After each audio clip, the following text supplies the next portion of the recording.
Lorsqu'on parle de certaines personnes qui ont marqué le monde, qui ont marqué surtout le continent africain, qui ont marqué certains pays comme le Cameroun, comme le Gabon, comme le Sénégal, comme l'Éthiopie, comme la Côte d'Ivoire, comme le Burkina Faso ou comme le Togo, on parle beaucoup de personnes comme Thomas Sankara, comme Patrice Emery Lumumba, comme Selassie, comme Cheikh Anta Diop, comme Nusiri Kalala Omotunde, comme Winnie Mandela, comme les Amazones, comme toutes ces personnes-là qui ont marqué l'Afrique, qui ont marqué le monde afro-africain.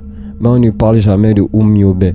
Pourquoi on ne parle jamais de Oumyobé? Parce que pendant des années, on a voulu étouffer, on a voulu cacher l'histoire de Oumyobé. Seuls les historiens peuvent vous parler de Oumyobé et certaines personnes qui s'intéressent vraiment à l'histoire.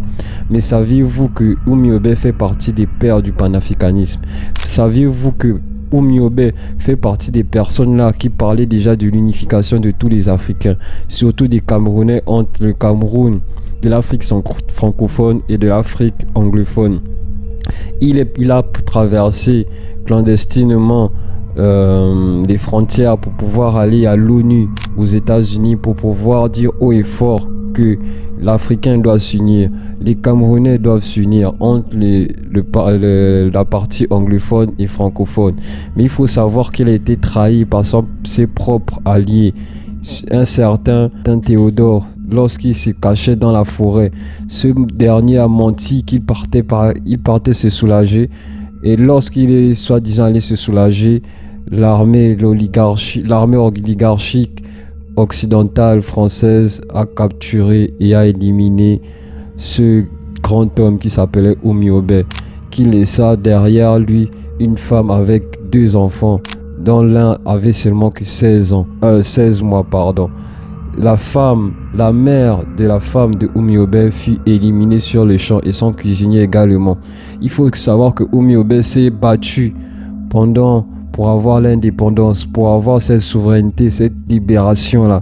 Il a été éliminé le 13 septembre 1958 et sa femme est morte et est partie le 13 septembre 2023 à 98 ans. Est-ce que c'est pas le destin qui fait les choses ou bien c'était juste un pur hasard? Il faut savoir que Oumyobé, c'est celui-là qui parlait déjà du panafricanisme avant le panafricanisme. Il parlait déjà du panafricanisme avant que toutes ces personnes-là qui parlaient du panafricanisme parlaient du panafricanisme. Il fait partie des fils fondateurs de Marcus Garvey qui parlait déjà du panafricanisme. Oumyobé, c'est quelqu'un qui a façonné l'image du panafricanisme, qui a poussé les gens à parler du panafricanisme et à de l'union des Africains entre les Africains. Est-ce que vous savez que Oumyobé, c'est celui-là qu'on doit mettre au rang de héros parce qu'il a fait des choses pour l'Afrique centrale et des choses pour l'Afrique entière de par sa façon de parler, son idéologie, car c'était un éminent intellectuel.